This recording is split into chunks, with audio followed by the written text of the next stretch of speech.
So the Indiana Bar Foundation is pleased to introduce Dr. Scott Casper. Thank you, Tim, and welcome to everybody here today. I am really delighted to be back virtually in Indiana. I had a great experience there in the Teacher Institute many years ago, and delighted to be with you today. This afternoon, in one short hour, we're going to talk about the Constitutional Convention of 1787, which at the time was not known as the Constitutional Convention. It was called the Philadelphia Convention, but at the time, for reasons we're going to get into, it wasn't expected to be a constitutional convention. It was expected to be something else. So we're going to talk about some of the origins, the historical origins, some of the background for the convention. We're going to spend a lot of time looking at some of the key debates within the convention. And I've sent out in advance, and I think Tim has sent you 3 plans, which I hope you've had a chance to look at. Maybe even if you haven't had a chance to look at them, you've got them there so you can take a look as we're talking about them. We'll talk about what came out of that convention, and then briefly at the end, we'll talk about the ratification process. It's a lot to do in an hour, but I hope that we'll do a combination of some historical content and also some how-to things that might work well in classrooms or that you might adapt for your classrooms.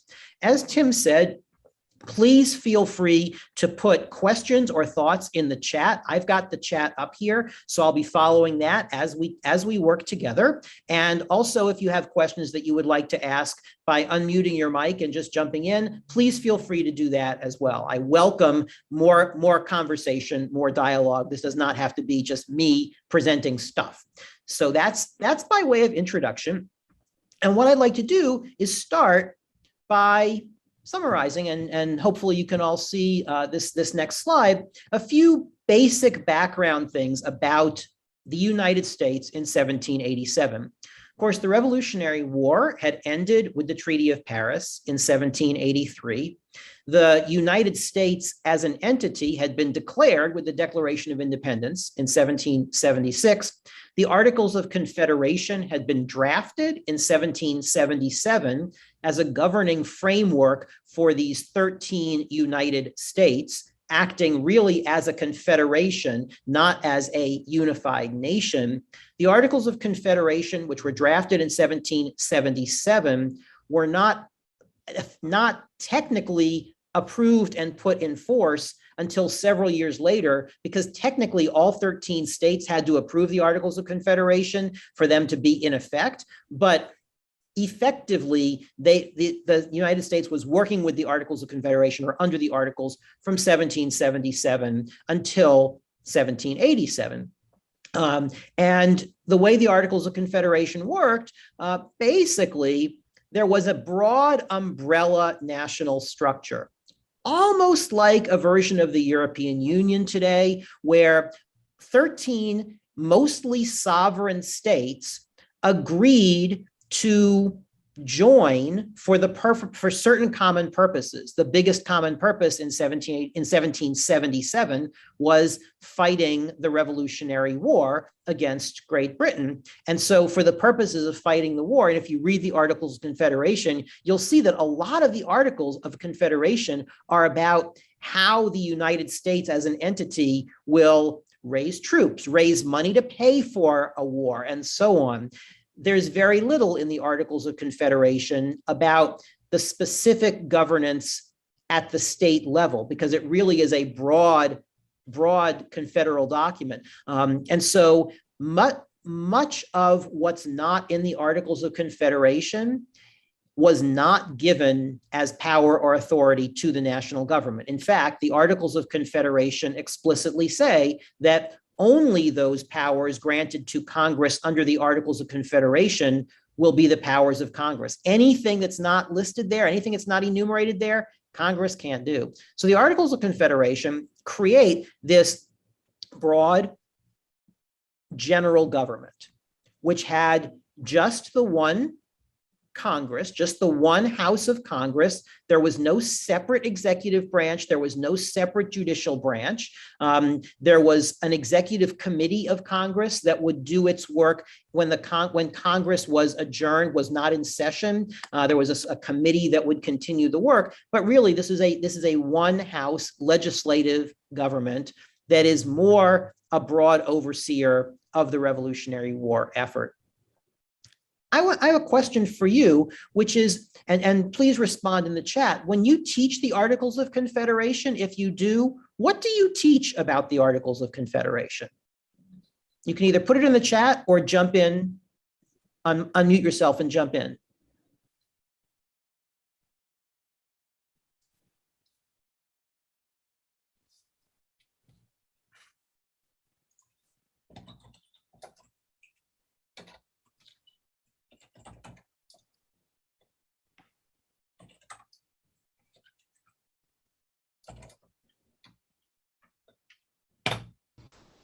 Yeah, okay, so Janet says Northwest Ordinance, Land Ordinance, Structure and Weaknesses. Tim writes, failed original government structure in the United States. Yeah, so we teach many, and this is how I learned the Articles of Confederation myself when I was a student. There were a few particular successes, for example, the Northwest Ordinance, but what we learned was by and large, the Articles of Confederation were a failure, and therefore there needed to be some kind of stronger national government or central government, therefore there was a convention. So my question is, who thought at the time that the Articles of Confederation were a failure? Because plenty of people didn't. Plenty of people in 1785 or 1786 would have said, this federal government under the Articles of Confederation is just fine. It exerts absolutely no authority over my day-to-day life, and that's the way I want it. We just fought a war against Great Britain to get a king out of our lives. We don't want a strong national government. I'm very happy with just my local government and maybe a state government. And if I'm in Western Massachusetts and I'm angry at my state government for the taxes it is laying on me, the last thing I want is a stronger national government that could also lay taxes on me. So if you had taken a poll of American citizens in 1785, it's quite possible that the vast majority of American citizens would not have said, we need a stronger national government. In fact, they might have said just the opposite. So when we think about the Articles of Confederation as a failure, who thought the Articles of Confederation were failing? Just name some names, give some examples, and then we can think about who those people were. James Madison, absolutely. James Madison thought the Articles of Confederation were a disaster. Alexander Hamilton thought the Articles of Confederation were a failure. George Washington, if you read George Washington's letters, George Washington thought the Articles of Confederation were a failure. What do all of these men have in common?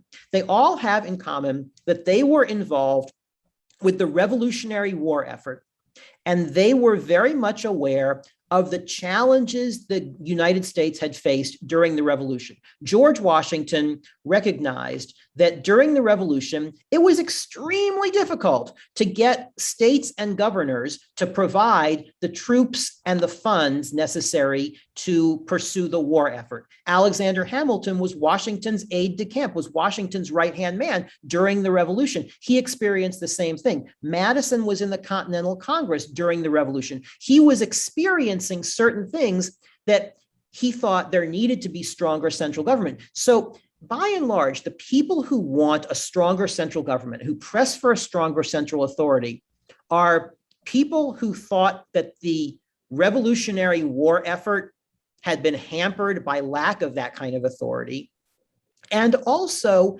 people who thought that the new United States lacked credibility in the eyes of the world community, particularly involving paying its debts, particularly involving the issues that might be of interest to, say, Boston merchants who are involved in international trade, and they're working potentially with partners, with business associates in London who are not giving them credit because they don't trust Americans, they don't trust the United States to pay its debts. So what you have is pressure for change in the Articles of Confederation from a certain slice of American society. And that slice includes people who have this kind of national vision about creating national creditworthiness in the United States, who are worried about the dangers of decentralization and the dangers of too much local authority. But they were hardly in the majority in 1786. Events like Shays' Rebellion in Massachusetts in 1786, where Western Massachusetts farmers, including farmers in the county where I now live, in Worcester County, Massachusetts, in central Massachusetts, farmers were taking issue with the taxes that had been levied by the Massachusetts state government, and particularly the fact that they had to pay those taxes in coin, in gold or silver. They could not pay the taxes with depreciated currency, depreciated paper money. And so these farmers were protesting against the government of Massachusetts. The government of Massachusetts sends out troops to put down Shays', what they called the regulation. They wanted to regulate government. The government of Massachusetts calls it a rebellion. People like George Washington look at that and they say, this is why we need a stronger central government, because these kinds of little brush fires in places like Massachusetts or North Carolina could become large conflagrations that engulf the entire United States. And how do we deal with those without a stronger central government? So the Continental Congress in 1787, in early 1787, agrees to call a convention, which will meet in Philadelphia starting in May. And the purpose of that convention is to recommend such changes to the Articles of Confederation that will address the challenges, the problems the United States is facing. And that's the key point to remember, that when the delegates come to Philadelphia in 1787, their explicit charge from the Continental Congress is not to write a new constitution. It is to recommend amendments to the Articles of Confederation. But there's a challenge. The challenge is, according to the Articles of Confederation, you can only amend the Articles if what? If all 13 states agree to the amendment. That's going to be a problem from the very beginning. No amendment to the Articles of Confederation had ever been approved because they could never get all 13 states. And guess what? When states send delegates to that convention in Philadelphia, Rhode Island doesn't send delegates at all. Rhode Island figures, if we don't even participate in this process, no amendments are ever going to get passed because it's going to take all 13 states and we won't do it. So you have 55 delegates arriving from 12 of the 13 states in Philadelphia in 1787. And the issues that they are going to confront are very much about representation. Who gets represented in this new government or in whatever amendments they're going to come up with? How will states be represented in whatever national government exists? Representation questions are at the core of the Constitutional Convention. And I want to give you 3 slides that show how people might have thought about representation before 1787. Here's one. What did representation look like under the British system in Great Britain? In Great Britain, there were 3, you might call them 3 orders in society. There was the monarchy, there was the aristocracy, and there was everybody else. The monarchy is the king or the queen. The aristocracy is the titled aristocracy, the people who had been named Lord of such and such or Earl of such and such. Everybody else was simply the ordinary folk. And each of those 3 groups had a branch of the government.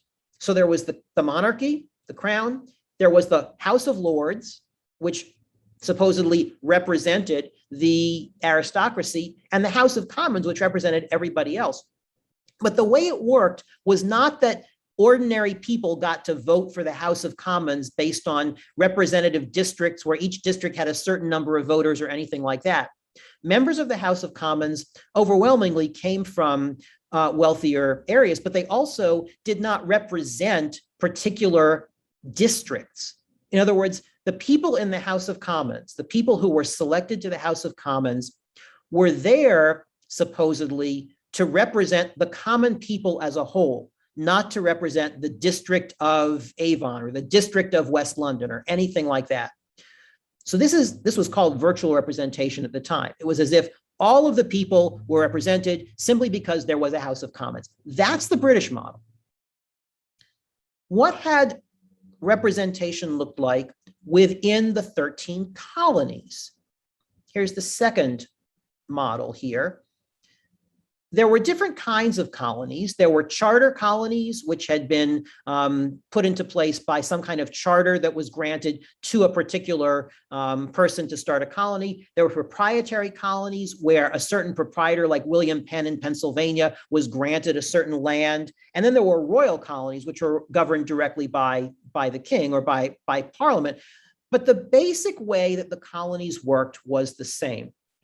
That is, each colony had an appointed governor, typically appointed by the crown, by the king. They had two houses of the assembly or of the legislature. One was called the council or the governor's council. That was also an appointed body. And it was only the colonial assembly that was an elected body. Now, one difference between government in the colonies and government in Britain is that in the colonies, these colonial assemblies tended to be elected by districts, so that people began to have the experience of having a representative who represented their area, their geographic area in the state assembly, different from how people were represented in the House of Commons. So even during the colonial period, there's the beginning of this difference in how the people are represented, not necessarily just as the people as a whole, but in districts. And then after 1776, we have another model, because once the colonies have declared independence, each of these colonies writes a new state constitution. Now they're states, they write state constitutions.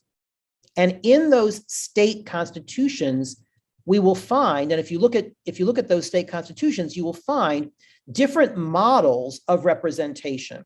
Some states had very strong governors. Other states had very weak governors and very strong legislatures. But what you see in state after state is that the legislature tends to be larger than it was during the colonial period, and there are more districts, which means that people get even more accustomed to having a representative who represents them, who represents their own local interests in that state government, in that state legislature. This is a change over time that colonials and now American citizens experienced, and it lays the groundwork for a lot of the thinking about the Articles of Confederation and the Philadelphia Convention. One more question. Under the Articles of Confederation, who was represented and how? If you're looking at Congress under the Articles of Confederation, who's represented in that Congress?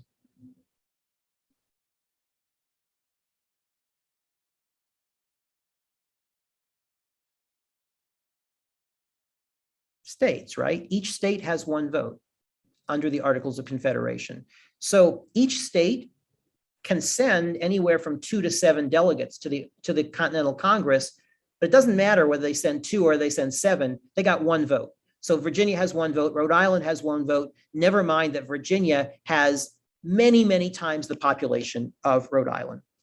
So that's where we are, going into this Philadelphia Convention in May of 1787. And who's there? 55 men are there representing 12 of the states. Rhode Island is not there. The men who are there are typically people who had been involved in government in their states before. These are not ordinary citizens. These are people who are already involved in government. By and large, they are either wealthy men or professional men or both. And what do they do when they get there? On the first days of the convention, they set up some rules. How will this convention work? And I want to mention that because as we think about playing constitutional conventions in our classrooms, which I've done before, and it's a lot of fun, one of the first exercises is setting up what the ground rules are going to be. So what were some of the ground rules of this Philadelphia Convention? One ground rule had to do with publicity. Basically, it said there won't be any. The ground rule was that what happened, this is to paraphrase the slogan of Las Vegas from the state where I used to live, what happens in the convention stays in the convention. So the debates that are occurring during those sessions in Philadelphia are not getting into the newspapers. Nobody is supposed to be releasing information about those conversations. Why not? Why might they have decided to keep the lid on their conversations? You can just put something into the chat. Why might they not want it to get out what they're doing and talking about?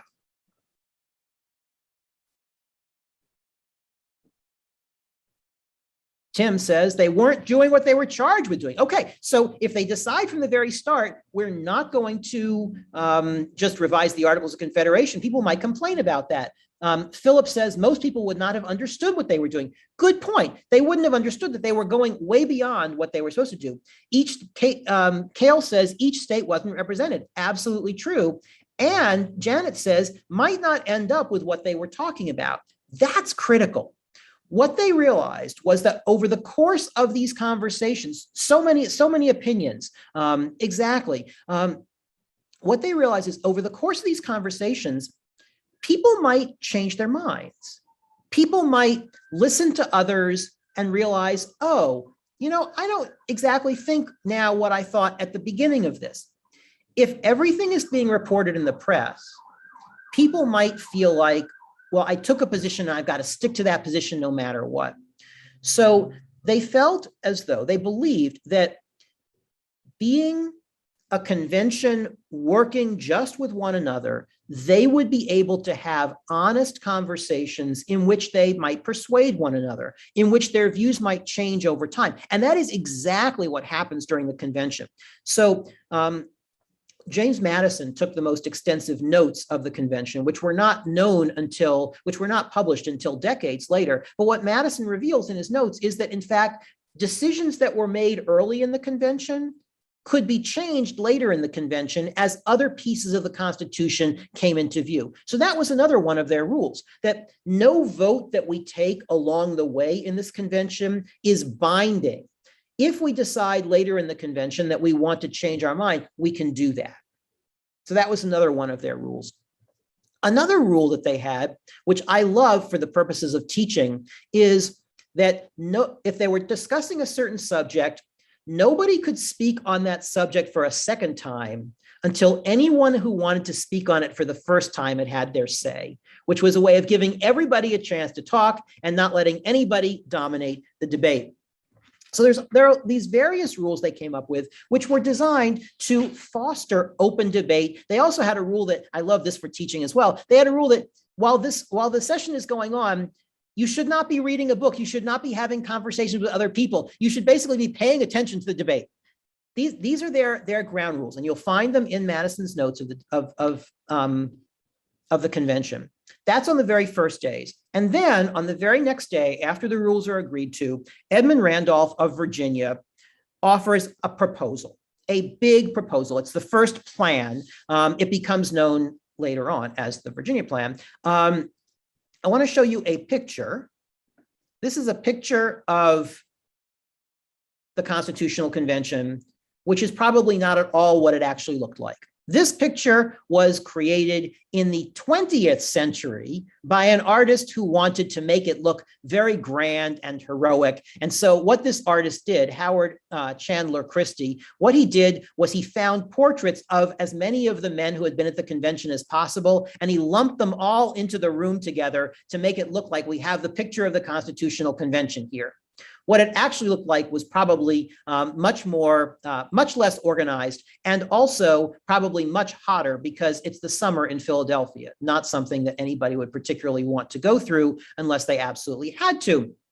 So let's look at the three plans that you looked at for today that I sent out. And what I'd like to do is just ask what you noticed. This is what I do with documents. And I will tell you, after we look at these plans, I will tell you about an exercise that I've done with teachers in workshops like this in the past, where we were all together and had more time, which I've also done with students, and a number of the teachers have done it with students. But let's look at each of these three plans. And what we want to ask with each plan are several questions. First of all, just, what do you notice here? Because that's my favorite question, just, Then, what does this plan say about the branches of government and their roles and relationships? What does it say about states versus national government? And who's represented and how, or who wins and who loses? Let's start with Plan A. And again, feel free to unmute yourself and just jump in here or put things in the chat. We want to hear as many people as possible. What's in Plan A?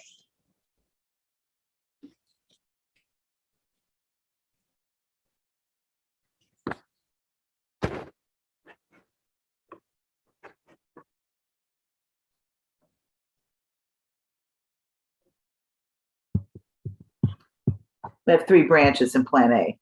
Great, exactly, Janet, thanks. And so we have a legislative, an executive, and a judicial. Outstanding. What else? What else did you notice about Plan A?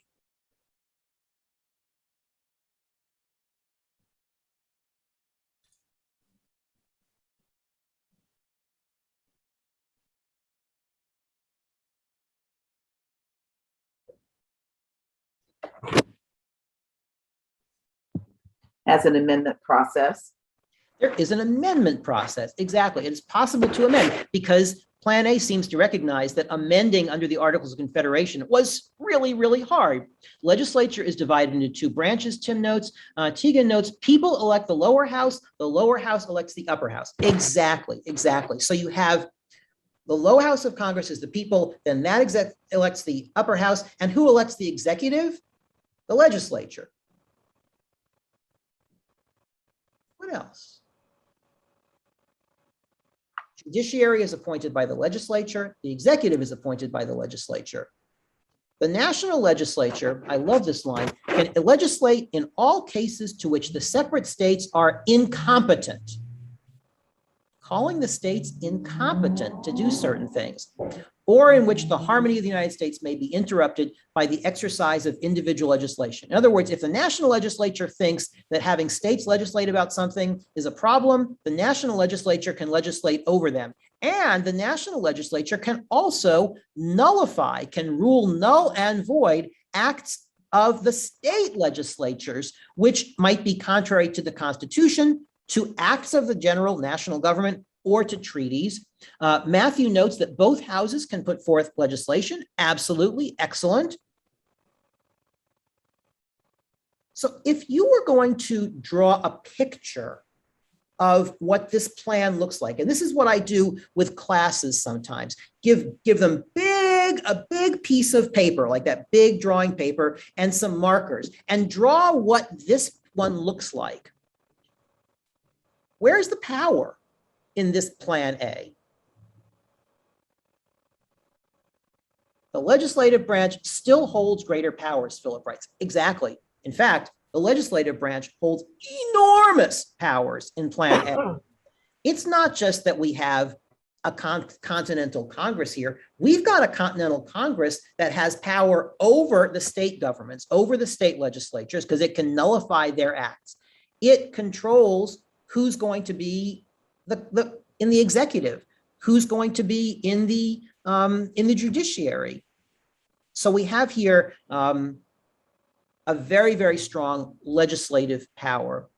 The other thing to note is that both houses of the legislature will be apportioned based on proportional representation, which means that in both houses, the number of either Congress people or senators, as we come to call them now, is going to depend on the size of the population of the individual state. So Plan A is a very big very big legislative power.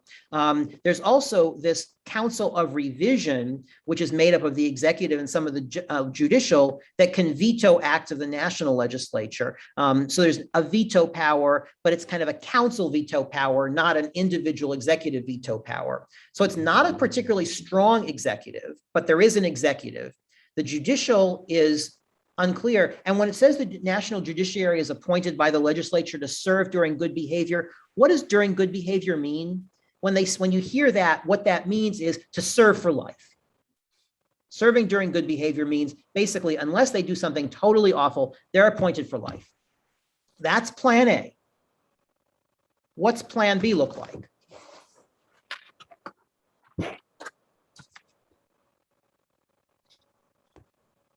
Plan B also has 3 branches, but it doesn't look quite the same.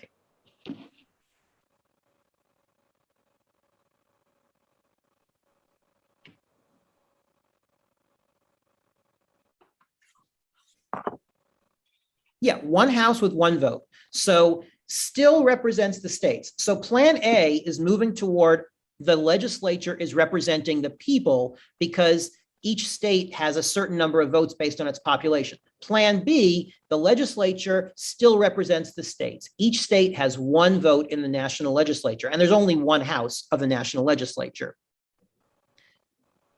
If you thought the executive in Plan A was not very strong, the executive in Plan B is even weaker because it's a plural executive. There's not going to be 1 national executive, a president or governor or whatever you call them. There's going to be a plural executive.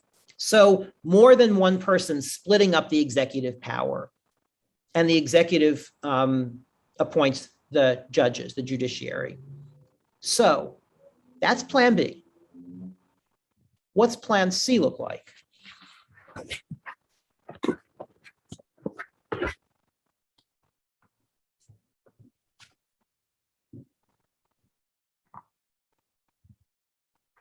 Plan C might seem kind of astonishing to us. Plan C does have the 3 branches of government, but here the legislature can act on behalf of states. It doesn't just have a veto power over state laws, it can act on behalf of states. You've got the lower branch of the legislature elected by the people, the upper branch, the Senate, chosen by electors from states to serve during good behavior. In other words, senators serve for life. And the states and the executive is selected by the legislature to serve during good behavior. The executive serves for life. The executive appoints the state governors who have veto power over state legislation. What does this sound like?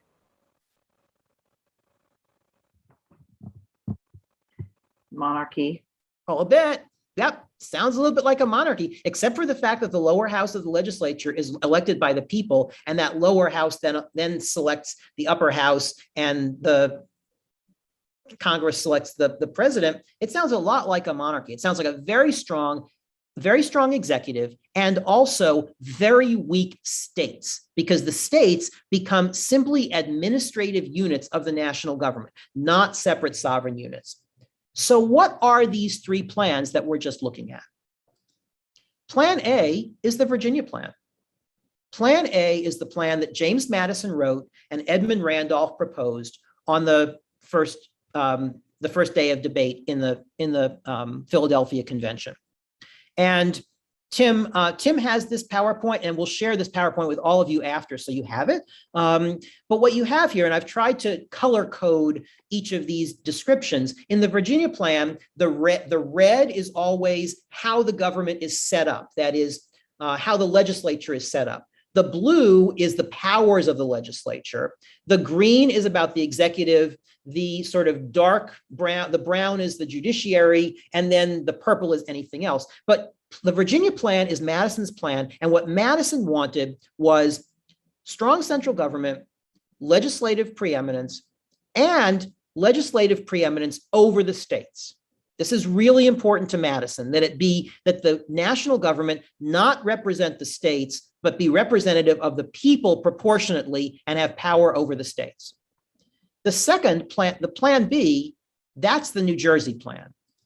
And the New Jersey plan, whoops, go back one. The New Jersey plan, you might describe as the Articles of Confederation with a very slight steroid. It's the Articles of Confederation with a few more powers for the central government, but this government looks a lot like the Articles of Confederation. That is, same kind of Congress, it just adds an executive, but the executive is still basically beholden to Congress. And it adds a judiciary, but that's basically beholden to the executive, which is beholden to Congress. And it still represents states, not people.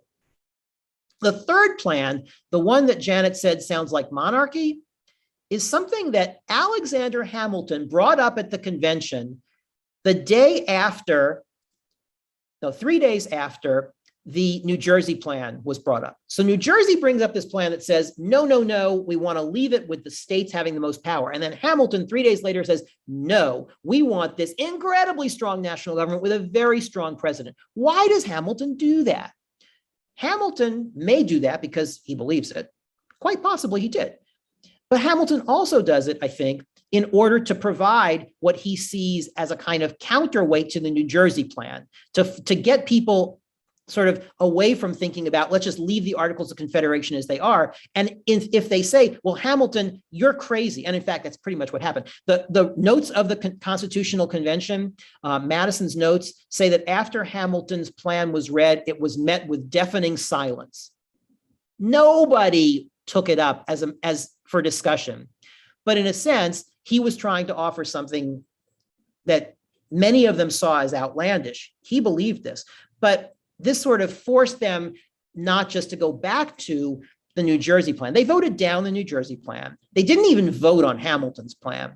So the plan still on the table was the Virginia plan, but the Virginia plan had its detractors. The Virginia plan had its detractors from people who particularly wanted to preserve the role of the states in the national government and also the power of the small states in a nation where a few states, Virginia, New York, Pennsylvania, had the vast large number of people, and many states had very, very few. And they worried that their states would be swamped in such a country if it was entirely proportional.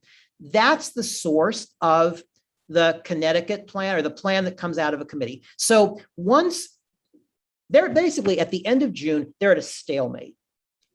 The Virginia plan does not have the votes to pass this convention, to succeed in this convention. Neither of the other plans that's been brought up has much support at all. And so what do you do when you got to solve something, but you don't have a solution? You appoint a committee. And so the Congress appointed a committee with one representative from each of the states to go away, meet, and come up with something else. And what's really interesting is the people who were appointed to this committee were not the ones who were in favor of the strongest possible national government over the state. So for example, the person appointed from Virginia was not James Madison, it was not George Washington, it was not Edmund Randolph, it was George Mason. So this committee then comes back with what it sees as a compromise, and this is what we know today as the Connecticut Compromise. This is what makes it into the Constitution. So we do have the two houses of the legislature, one of which is the House of Representatives, sort of like what Madison would have imagined, appointed by representatives elected from districts in the states. So that's district-based, it's population-based.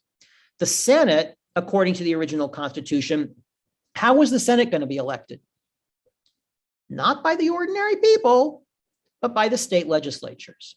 So state legislatures would choose senators, and there would be 2 senators for each state. So in this kind of double way, states were still represented through the Senate. The president, they didn't know yet. This Connecticut Compromise was really only about the legislature. It wasn't about the other branches because they hadn't gotten to that yet. So that's what they ended up with. And who are the winners and who are the losers in this Connecticut Compromise?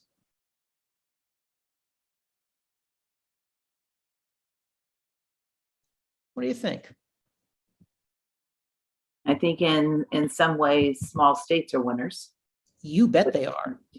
You bet they are. Small states make out beautifully in this because they are, in a sense, at least by population, overrepresented in the Senate. Madison never gets over this. Madison thinks, I had wanted, if you're Madison, I had wanted all of this power at the national level. But now the national government is still going to be controlled by the states through the Senate in ways that I didn't want to have. So I don't want to grant nearly as much power as I thought to this national government because all it's going to do is side with the states. So the small states are big winners here. Madison's argument would be that the large states are losers and that representation of the people is a loser because in this case, the states with the most people are not being fully represented in the Senate. And so this is how Madison sees it coming out of this compromise. What happens next? Because this is early July, and this compromise is accepted by the Congress, by the convention. But then they still have lots of other things to deal with. They've got to figure out what the rest of this government is going to look like and what powers it's going to have. So I want to go through two specific conversations they have. One is the 3/5 compromise, which we've probably all heard about, but we often ask, where'd that come from? What does the 3/5 compromise say? So this is from the Constitution itself, and it reads, representatives and direct taxes shall be apportioned among the several states which may be included in this union according to their respective numbers. So representatives will be apportioned among the several states which may be included within this union according to their respective numbers, that is population numbers, which shall be determined by adding to the whole number of free persons, including those bound by service for a term of years, and excluding Indians not taxed, 3/5 of all other persons. And you might just say, what's that saying? This was in the original Constitution. What it's saying is this: in order to determine how many representatives each state will get in the House of Representatives, you've got to add up the population. And how are you going to add it up? You're going to add up the whole number of free people, and that includes indentured servants, that is, people bound to service for a term of years. It does not include Indians not taxed, which means Indians, that is Native Americans or indigenous people who live in separate societies not within the jurisdiction of the United States. You add to that those free people 3/5 of the number of all other persons, and all other persons was a euphemism for enslaved people. They did not include the word slave in the Constitution, but that's what they're talking about here. Where in the world did that come from? Where in the world did this 3/5 come from? Let me just ask you a question. If you think slavery is absolutely wrong, slavery should be abolished, then for the purposes of representation in the government, how much should enslaved people be counted for when you're adding up the number of Congress people? I will warn you in advance, it's something of a trick question. What do you think? How should enslaved people be counted for the purposes of giving representation?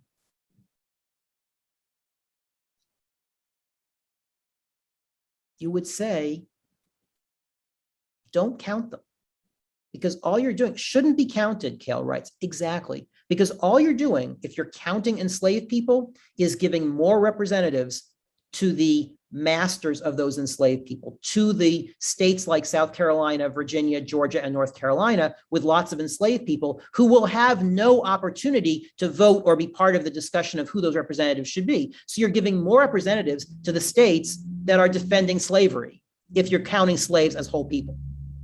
The flip side is if you're from one of those southern states, those large slave states, you might want your enslaved people to be counted as whole people because that way you get more representatives.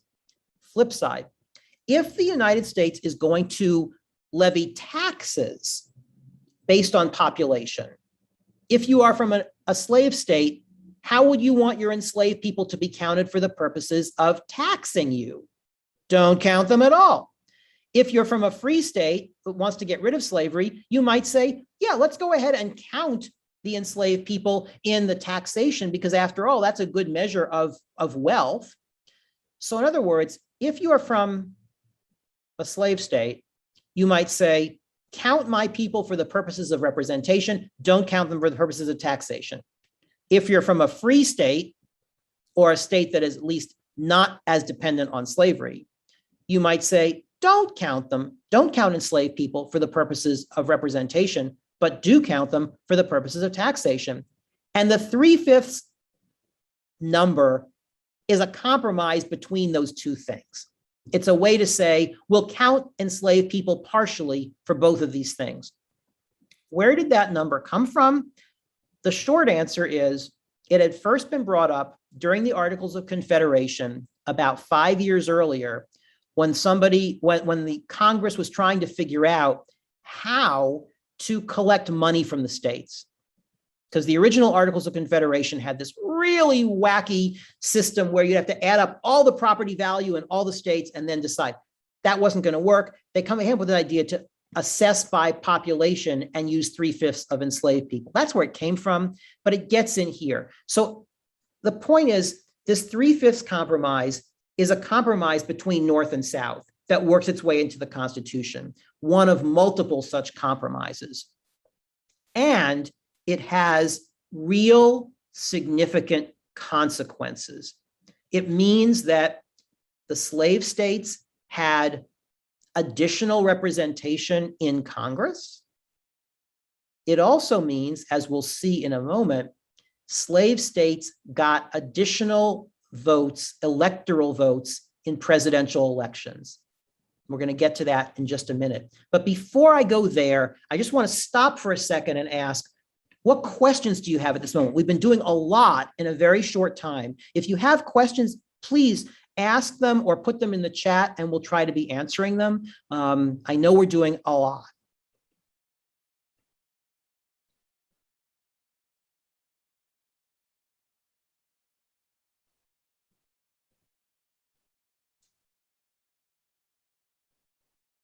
Okay, I'm going to keep going, but please feel free to ask them. Okay, Philip asked, why did they not choose 1/2 rather than 3/5? My students always ask me this. My students ask me the same question. And I think the answer goes back to that debate 5 years earlier in the Continental Congress under the Articles. Somebody came up with 3/5 back then, and then that number was just out there sort of hanging in what had been a proposed amendment to the Articles, and they just picked it up again. And I've never read anything that gives me a better answer than that. So I don't know where that 3/5 came from in the first place. It has something to do with counting up property, but why would enslaved people be counted as 3/5 for that? It's a mystery. It's a historical mystery. The only reason that it gets into the Constitution that way, I think, is because it had been on the table 5 years earlier. So it was a number they could go back to and seize on again. And in fact, Madison writes an entire Federalist paper about this. I think it's Federalist either 54 or 62, in which he explains this. And he says in this Federalist paper, basically, we just came up with this out of thin air because it was a way to resolve a conflict between Northerners and Southerners. A Southerner would say this, a Northerner would say that. We ended up with this. He's not even trying to defend it on the grounds of rightness or wrongness. He's just saying it's about the best we could do. It's a very strange Federalist paper. I want to go to the other big debate that comes up toward the end of the Constitutional Convention. So we're getting into August of 1787, and they've been talking about the powers of Congress, and they've been talking about the makeup of Congress, and they still haven't figured out the executive. They haven't figured out whether the executive, the president, is going to be plural or single. They haven't figured out what the term of office is going to be. They haven't figured out whether the president can be reelected, and they haven't figured out how the president's going to be elected.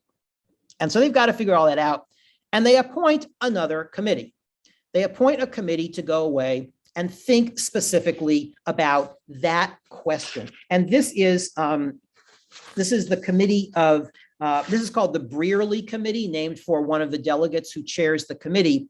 It starts in the end of August and it comes back on September 4th to the convention with a proposal. And this is what they propose. They propose the Electoral College. They propose that each state appoint a certain number of electors based on the number of Congress people plus senators, and those electors choose the president. How did they come? Where did that come from? And what were their choices? So my students often ask, why didn't they just have popular election of the president? It's a great question. It's also very much a 20th and 21st century question. Think back to the three plans, Plan A, Plan B, and Plan C. How did those three plans have the executive getting elected?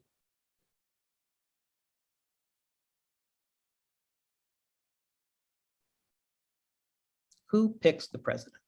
Congress. Right, Congress, the legislature. All three plans had that. If you think about what was in the minds of the delegates in Philadelphia in the summer of 1787, their choices didn't include, well, actually, one delegate brought up the idea of popular election of president. It went nowhere. Their choices were basically having Congress elect the president or finding some other mechanism to do it. But the choice was not between having Congress do it and having just the people at large do it. Partly because every state was going to have different rules about who could vote. So if a big state decided we want to have the president always be from our state, we'll just let everybody vote, even if they're 10 years old or older, and they could always get the president elected. So instead, you have this mechanism of the Electoral College, which does two things. One is it provides a way for states to continue to have a role in the election of the president. It's not directly by the people. It sort of mirrors the Connecticut Compromise. It's sort of about the people. It's sort of about the states. It also gives the president, the executive, gives the president a certain amount of independence from Congress. If the president is elected by Congress, the president might have no independence to act against Congress's will. If the president is elected separately from Congress, then the president becomes stronger, becomes more independent. And that's what's going on here. It's partly about creating a president who's somewhat distinct from Congress. It's also about electing a president in a way that continues to involve the states, because the state legislatures are responsible for picking, or the state is responsible for choosing the electors. Now go back to the 3/5 compromise. Remember that because of the 3/5 compromise, slave states get extra votes in Congress. That means by this provision, they also get extra electors in the Electoral College.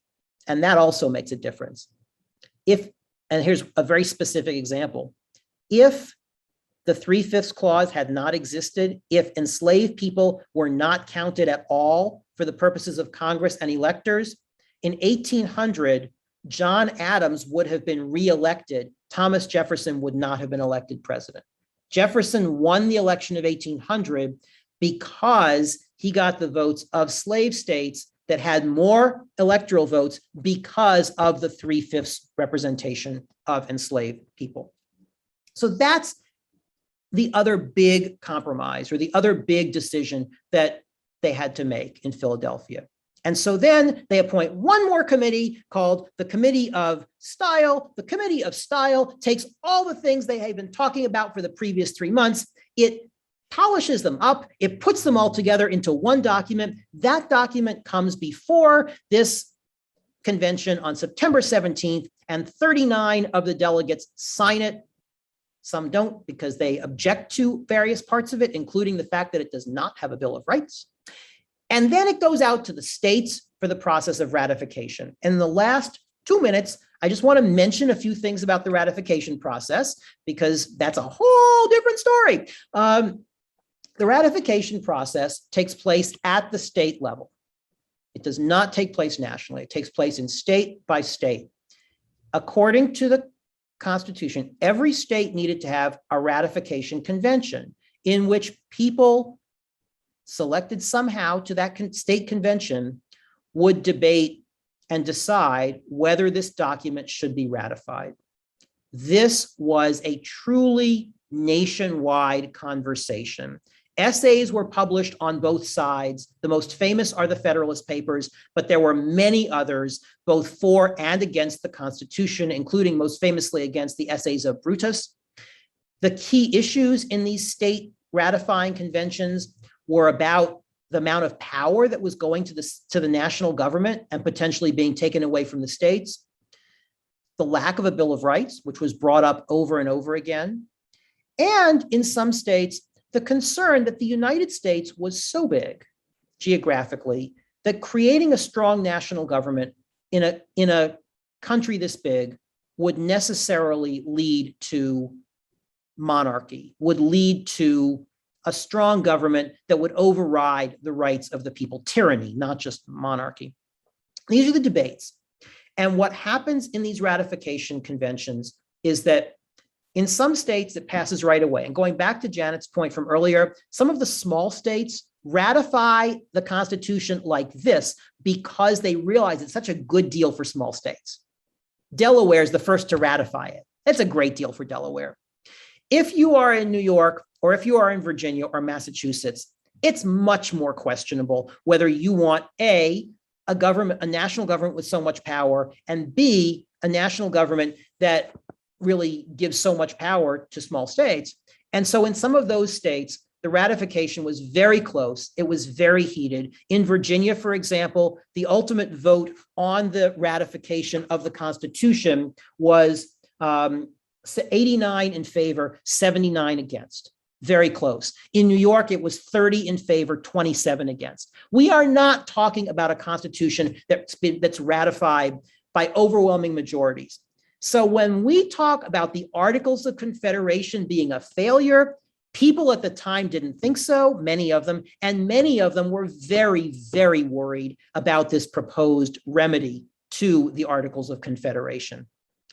And that is a brief overview. Tim, do we have a few questions? A few minutes to take a few questions if folks have questions. I know we've gone through a lot, but I hope it's been helpful. I just want to mention one more time, the exercise of the 3 plans can be a really neat thing to use with students. In particular, students of different reading abilities might be able to read either the excerpts from the Madison's notes or simply those lists of what's in each plan and start drawing out what it looks like. Who's got power? How do the branches relate to each other? And then you put them up on the wall and you start comparing and contrasting them. It's really exciting, and it's a way to bring this alive.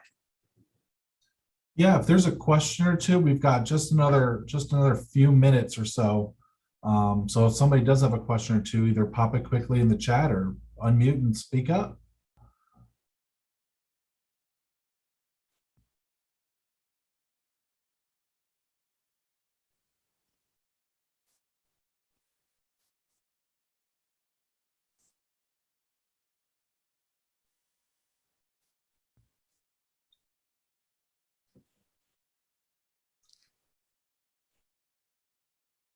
Going to say, I know there was a lot of information. It was really good information, Dr. Casper. That was fun to really kind of go in depth into the Constitution and really look at that document, especially those sections there on representation and the pieces of the Constitution that come out of that. Yeah, Matthew, I did get a copy of the PowerPoint from Dr. Casper, so we'll have a Dropbox of resources and stuff that we'll give everybody as well. So you'll get a copy of that PowerPoint. Yeah, and Philip says, could this also work with 8th grade US history as much as with high school government? I think it can. I think the key, and this is where Linda Monk's book, The Words We Live By on the Constitution, and there's a book about the Constitution in everyday language, finding ways to give briefer versions in today's language of what's in those debates is a way to involve everybody. What I've found in doing this, and I've done this with elementary school teachers and middle school teachers, as well as high school teachers, is that teachers at each grade level have thought about how this would work with them. The drawing seems to work really well. It's very popular because it also brings in students who might be more comfortable with pictures than with words, who might be much more spatially oriented. What happens when you do the drawings, the other thing that's cool about the drawings is there's no one right way to do this. I have seen, for example, with the Hamilton Plan, I have seen the Hamilton Plan represented with a ginormous executive with an enormous crown on his head, and everything else is kind of little strings under the executive. But I've also seen the Hamilton Plan done as pillars and things. So there are lots of ways to draw it, and it's kind of fun to see how the students think through it. So I do think that in particular works pretty well. The other thing that I find is really important is the question, huh? So I will, if we're looking at a piece of the Constitution, I'm never going to assume that my students are all on the same page reading that. What I'll often do is read it aloud, ask, huh, and then we pick through it bit by bit together. What's it saying here? What's it saying there? And that just helps bring everybody along. Otherwise, I find that classes can sort of get broken up into those who get it very quickly and those who are kind of at sea from the start and never quite get there. So I think that the question, huh, gives you a way to just help everybody get there. Awesome. Thank you so much, Dr. Casper. I think this was It's wonderful presentation. Yeah, thank you. Good information. Like I said, deep dive into the Constitution. It was fun to look at those segments of that and touch on the Federalist Papers and just these founding era documents. It was fun to take that deep dive. So thanks for your time, your scholarship, and we enjoyed listening to it. So it's been a real pleasure. Thank you so much to everybody, and hope to see you again sometime. Thank you much. So for the rest of us, let's take a short break, grab another glass of water, a cup of coffee, whatever you need there. Let's return at quarter after, so 5:15 or 4:15 Central. We're going to go into our pedagogy session and talk about literacy skills in the social studies. So let's take a break and we'll see you at